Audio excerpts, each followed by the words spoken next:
सुप्रभात, good morning बेटा, how are you all. I hope आप लोग सब अच्छे होंगे। ओके, तो सबसे पहले तो मैं आप लोगों को अपना इंट्रोडक्शन दे देती हूँ, मेरा परिचय दे देती हूँ बेटा।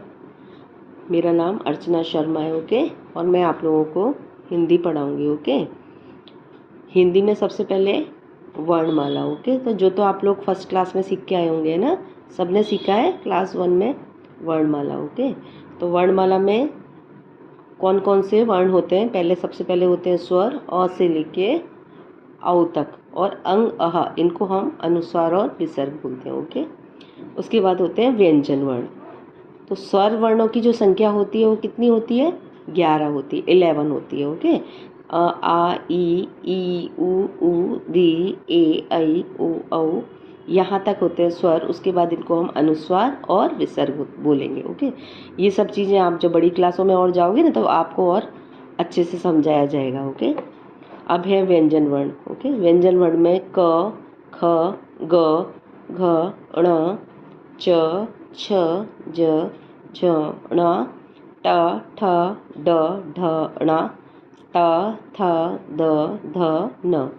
फिर प, फ, ब, भ, म, य, र, ल, व, श, स, स, ह। ओके, अब इसको हम कैसे बोलेंगे? श। ओके, इसको स और इसको सा। ओके, यहाँ पे आप लोग बहुत बार कंफ्यूज हो जाते हो ना, तो इसको श शलगम वाला, ये षटकोण वाला, और ये सा सपेरा वाला। ओके, अभी यहाँ तक हो गए व्यंजन वर्ण। ये है 33 होते हैं व्यंजन वर्ण। और ये जो होते हैं ना छ, त्र, ज्ञ, श्र, ये आपने देखा होगा व्यंजन वर्ण में ही हम इनको लिखवाते हैं। लेकिन वैसे अगर हम देखें तो ये छ, त्र, ज्ञ, श्र, इनको हम व्यंजन वर्ण, इनको संयुक्त व्यंजन वर्ण बोलते हैं। ओके, बाकी यहाँ तक व्यंजन वर्ण होते हैं, हाँ तक, श, स, स। ओके, अब ये है अनुस्वार। इसको अनुस्वार बोलते हैं ना, अंग जो होता है। जैसे अब यहाँ पे अनुस्वार लगा हुआ है तो इस शब्द को क्या बोलेंगे? गंगा। अगर हम इसको हटा देंगे, चदा, चदा नहीं होता, अनुस्वार लग गया तो चंदा, शंकर। ये है अनुनासिक, मतलब चंद्र बिंदु बोलते हैं इसको, है ना। आपको फर्स्ट में सिखाया होगा ना चंद्र बिंदु वाले शब्द। अगर हम इसको खाली पढ़ेंगे तो आँख, आँख नहीं बोलते हैं। अगर इस पर चंद्र बिंदु लगा देंगे तो क्या बोलेंगे? आँख। फिर मुँह, और ये हंसी। अगर हंसी ऐसे बोलेंगे हंसी, लेकिन अगर इसमें चंद्र बिंदु लगाएंगे, अनुनासिक लगाएंगे, तो इसको बोलेंगे हंसी। नॉर्मल जो भाषा में बच्चों के लिए अगर हम सिखाते हैं तो इसको चंद्र बिंदु बोलते हैं बेटा, है ना। लेकिन वैसे जब आप बड़ी क्लासेस में जाओगे तो इसको हम अनुनासिक ही बोलते हैं। ये है विसर्ग, जो अंग अहा जो आता है ना, ये वाला ऊपर हमने जो स्वर व्यंजन में पढ़ा था, ये इसको विसर्ग बोलते हैं। जैसे इसका उच्चारण कैसे होता है? ह जैसे होता है, जैसे अतः, प्रातः, क्रमशः, तो ह का उच्चारण इसमें आ रहा है। ओके, तो ये हमने आज आपको स्वर व्यंजन पढ़ा दिया। ओके, अब इसके बाद आपकी जो नई बुक आई है क्लास 2 की, सारंगी, है ना, तो वो हम पढ़ेंगे। ओके, सारंगी मैं आपको अभी पढ़ाऊंगी।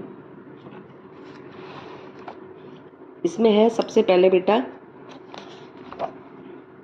इसका जो पहला लेसन है वो है नीमा की दादी। जो पहला पार्ट है, इसका पहला चैप्टर है नीमा की दादी, सुने कहानी। ओके, ये एक कहानी। ओके, इससे पहले थोड़ा आगे देख लेते हैं क्या है इसमें। क्या है, ये केवल चित्र वार्ता जैसा दे रखा है, तो इसके अंदर आपको देखना है कि क्या क्या दिख रहा है ना।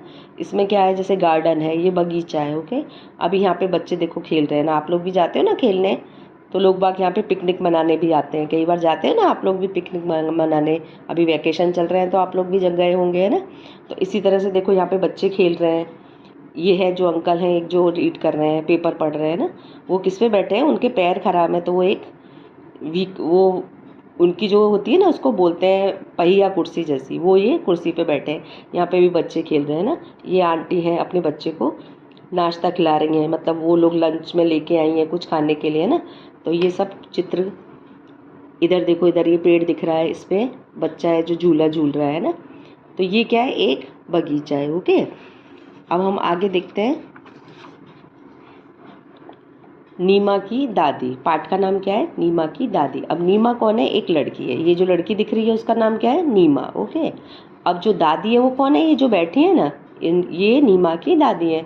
दादी तो जानते हो ना आप लोग, आपकी भी दादी नानी होती है ना, जो पापा की मम्मा होती है उनको दादी बोलते हैं। ओके, अब है, यहाँ से शुरू करेंगे। नीमा दोपहर में 2 बजे स्कूल से लौटती है। अब जो नीमा है ना, वो स्कूल जाती है और स्कूल से कितने बजे आती है घर? 2 बजे। जैसे आप लोग के भी मॉर्निंग स्कूल होते हैं, तब आप लोग कोई 2 बजे आता है, कोई 12:30 बजे आता है घर पे, है ना, किसी के शाम तक के स्कूल होते हैं। तो इसी तरह से जो नीमा है वो दोपहर में 2 बजे स्कूल से लौटती है। इस समय घर पर सिर्फ दादी होती है। और इस समय कौन होता है उसके घर पर? सिर्फ दादी, क्योंकि पापा भी जॉब पर जाते हैं ना, किसी की मम्मा भी होती हैं, वो भी जॉब पर चली जाती है, तो केवल दादी ही घर में रहती हैं। वे कहीं नहीं आती जाती और वो कहीं भी नहीं आती जाती।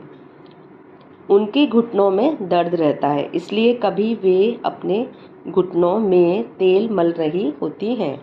उन्हें नीमा का बहुत इंतज़ार होता है। ओके, अब वो क्या, भाई उनकी उम्र हो चुकी है, दादी हैं, तो क्या होता है कि जब नीमा स्कूल से घर आती है तो उसकी दादी उसको कभी कभी तो कैसे दिखती है, बैठे बैठे सब्जी काट रही होती है ना। देखो यहाँ पे सब्जी काट रही है नीमा की दादी, वो बैठी है और यहाँ सब्जी काट रही है। ओके, उसके बाद क्या होता है, जैसे यहाँ पे देखो अपने घुटनों में तेल लगा रखी है। आपकी दादी होती है, नानी होती है, तो उम्र हो जाती है तो उनके पैरों में दर्द होता है, तो आपने देखा होगा कभी कभी वो तेल लेके लगाती है ना हाथ पैरों पे।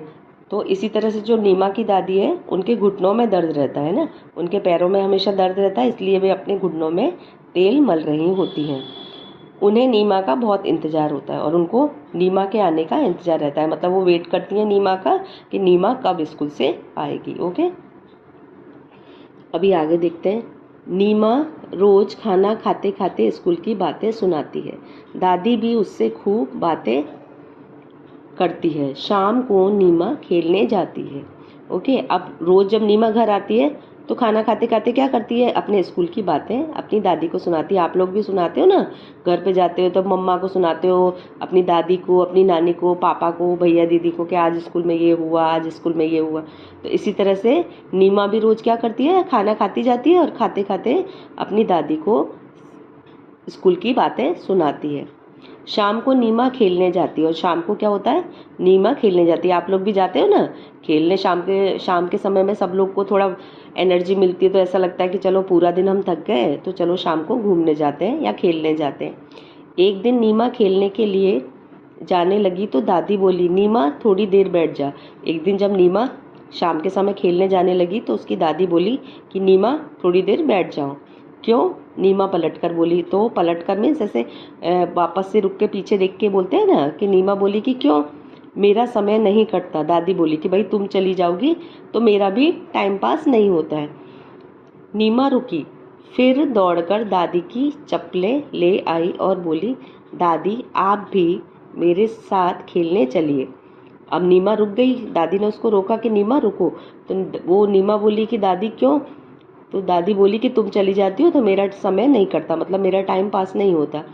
फिर नीमा रुकी और नीमा दौड़कर दादी की चप्पलें ले आई और बोली, दादी आप भी मेरे साथ खेलने चलिए। दादी को बोली कि दादी चलो आप भी मेरे साथ खेलने चलो। खेलने में समय बहुत जल्दी कटता है।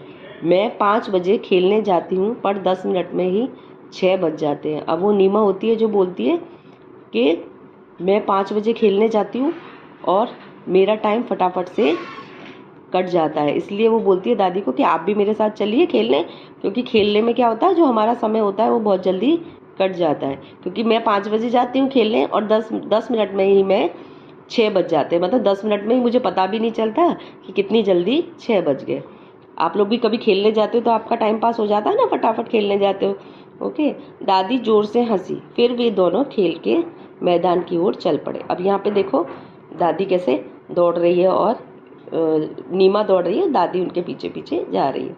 ओके, तो आपको समझ में आ गया बेटा ये लेसन, कि इसमें नीमा एक लड़की है ना, तो वो अपनी दादी स्कूल से लौटती है तो आते ही वो खाना खाती है, खाना खा के ही उसकी खेलने चली जाती है। शाम के समय जैसे ही वो खेलने जाती है तो दादी का टाइम पास नहीं होता, तो दादी उसको बोलती है कि तुम रुको, मेरे पास बैठो, मेरा टाइम पास नहीं होता। तो वो दादी को बोलती है कि दादी प्लीज़ आप भी मेरे साथ चलिए, क्योंकि मैं अब आप मेरे साथ खेलने चलोगी तो आपका टाइम भी फटाफट निकल जाएगा। कि मैं खेलने जाती हूँ ना 5 बजे जाती हूँ और कब 10 मिनट में ही 6 बज जाते हैं। थोड़ी देर खेलती हूँ तो मुझे ऐसा लगता है कि 10 बज गए हैं। ओके बेटा, थैंक यू, टेक केयर।